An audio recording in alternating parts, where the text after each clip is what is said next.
ஹாய்ங்க, இன்றைக்கி நம்ம வீட்டில் பார்த்திங்கன்னா கோவக்காய் 65 தான் எப்படி செய்கிறதுன்னு பார்க்கலாம். நான் கோவக்காவை வந்து வட்டை வாக்கில் வெட்டி எடுத்து வச்சுருக்கேன். உப்பு போட்டு எடுத்து வச்சுருக்கேன். கோவக்காய் நீர் விடுன்றனால அதில் வந்து உப்பு போட்டிருக்கேன், நீர் ஃபுல்லாக எடுக்கிறதுக்காக. இதுக்கு தேவையான மசாலா பார்த்திங்கன்னா இஞ்சி பூண்டு பேஸ்ட்டு 1 ஸ்பூன் போட்டிருக்கேன். கார்ன்ஃப்ளவர் மாவு 2 ஸ்பூன் ஆட் பண்ணியிருக்கேன். அரிசி மாவு 1 ஸ்பூன் போட்டிருக்கேன். இது கூடவே வந்துட்டு கடல மாவு வந்து 2லேருந்து 3 ஸ்பூன் வந்துட்டு ஆட் பண்ணியிருக்கேன். காரத்துக்கு வந்துட்டு நான் வீட்டில் அரைச்ச மிளகாத்தூள் 2 ஸ்பூன் ஆட் பண்ணியிருக்கேன். உங்களுக்கு வேணும்னா காரம் கம்மியாக, இது வந்து காரம் அதிகமாக இருக்கும் வீட்டில் அரைச்ச மிளகாத்தூள்.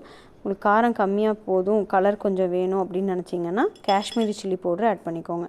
இது கூடவே வந்து கரம் மசாலா வந்துட்டு 1/2 ஸ்பூன் ஆட் பண்ணியிருக்கேன்.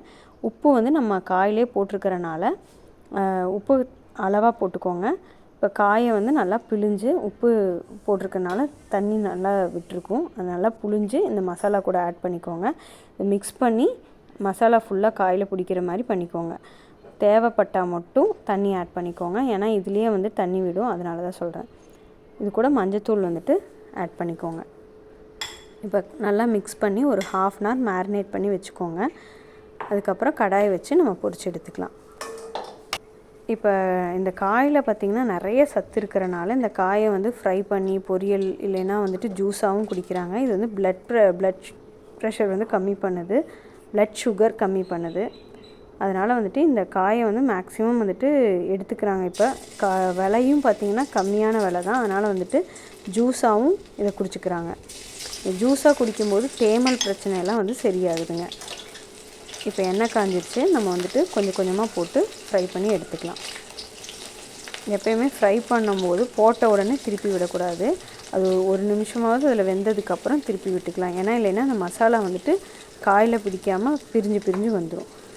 இப்போ நல்லா வந்துட்டு ஃப்ரை ஆகினதுக்கப்புறம் நம்ம எடுத்துக்கலாம்.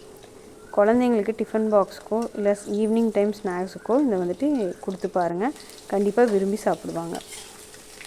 இந்த காய் வந்துட்டு ஒவ்வொரு குழந்தைங்க ஸ்கிப் பண்ணுவாங்க, பட் ஆனால் இந்த மாதிரி சில்லியாக பொரித்து கொடுத்தோம்னா கண்டிப்பாக வந்துட்டு ஸ்கிப் பண்ணாமல் சாப்பிட்டுக்குவாங்க.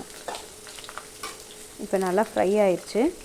நான் வந்து காஷ்மீரி சில்லி பவுட்ரு போடலை, வீட்டில் அரைச்ச மிளகாத்தூள் தான், அதனால் கலர் வந்துட்டு அந்தளவுக்கு கலர் அதில் பிடிக்கல. உங்களுக்கு கலர் வேணும் அப்படின்னா நீங்கள் வந்துட்டு காஷ்மீரி சில்லி பவுடர் ஆட் பண்ணிக்கோங்க. இப்போ ஃப்ரை பண்ணி எடுத்தாச்சு. இது கூட லெமன் பிழிஞ்சு கொஞ்சமாக கொத்தமல்லி தலை தூவி நீங்கள் சர்வ் பண்ணிக்கலாம். இந்த வீடியோ வந்துட்டு பிகினர்ஸ்க்கு கண்டிப்பாக யூஸ்ஃபுல்லாக இருக்கும்னு நினைக்கிறேன். அடுத்த வீடியோவில் பார்க்கலாம்.